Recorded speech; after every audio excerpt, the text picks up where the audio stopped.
So let's say meron tayo number 6. Like absolute value of m minus 2 greater than 0. So ito, try nga.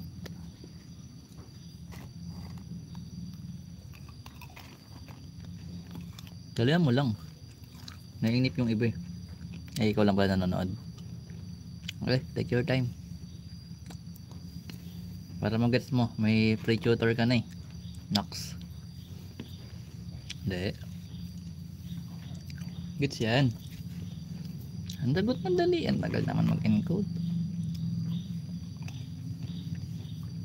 So, katulad ng ginagawa natin ha. Kailan isolated yung absolute value. So, magkakaroon tayo nandito ng plus 2. Dilipat natin sa kabila. So, magkakaroon tayo dito ng absolute value of m greater than 2. Then, dahil greater than, magkakaroon tayo ng m is less than negative 2. Then, yung kabila naman, greater than 2. Ganoon lang siya kadali. So, yun na. Tapos na.